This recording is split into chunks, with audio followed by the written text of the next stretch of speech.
Лучший друг человека – лошадь. 7 лет назад конный клуб «Мустанг» начал свою работу.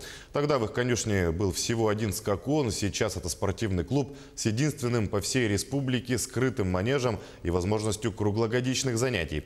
Саргалана Неустроева о судьбах лошадей. В настоящее время клуб «Мустанг» насчитывает 14 лошадей. Еще 2 жеребенка на подходе. Они активно занимаются не только верховой ездой, но и конным спортом. Их воспитанницы, юные спортсменки и победительницы соревнований не скрывают своей страсти к необычному для якутского увлечению и с восхищением отзываются о своих любимцах. Увидела соревнования по телевизору, узнала про конюшню, решила съездить на пробное занятие. Безумно захватил вот этот интеллект лошади, это удивительное существо. И решила уговорить маму дальше продолжить заниматься. В итоге так получилось, что я сейчас достаточно хороший спортсмен. Очень дружелюбный, очень любит покушать. Маленький мальчик. Это графиня, наша глава конюшни, очень характерная, резвая девочка. Мы совсем с ней недавно, вот я доросла до такого уровня, что могу теперь ездить на ней. Она очень характерная, вот ее зовут графиня, она соответствует своему имени, у нее такой статус даже, авторитет среди лошадей. Мне она очень нравится, она на самом деле очень добрая и мягкая лошадь, если ее понимать и чувствовать.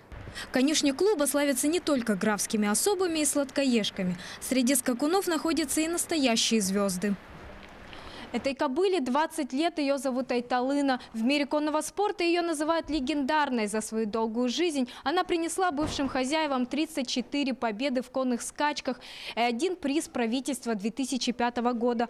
Однако к концу своей карьеры бедная лошадь проживала в коровнике. Очень сильно исхудала, и ей перестали заниматься. Благо директор конного клуба «Мустанг» выкупила ее. И теперь лошадка в полном здравии, уже вот-вот готова принести потомство. Тренер клуба Евгения Новицкая лошадьми занимается уже более 25 лет, с самого детства. Ради работы в конном спорте Евгения оставила службу в кавалерийском подразделении и ни о чем не жалеет. Нынешний конный спорт – это достаточно дорогой элитный вид спорта. К сожалению, в нашей республике он мало развит. У нас есть только из видов спорта конные скачки. Ну и сейчас вот чем мы и занимаемся, и не только мы, а другие частные клубы, и также наш Якутская госсельхозакадемия «Ипподром». Федерация конного спорта пытается развивать такое направление, как конкур. В настоящий момент конный клуб «Мустанг» занимается и с теми, кому необходима помощь. Здесь активно сотрудничают с реабилитационным центром. О целительных свойствах общения с лошадьми известно давно. Чтобы пройти курсы по терапии, в клуб съезжаются со всех уголков республики. Благо манеж у «Мустанга» вместительный и теплый. Саргалана Неустроева, Павел Пахомов, Якутск.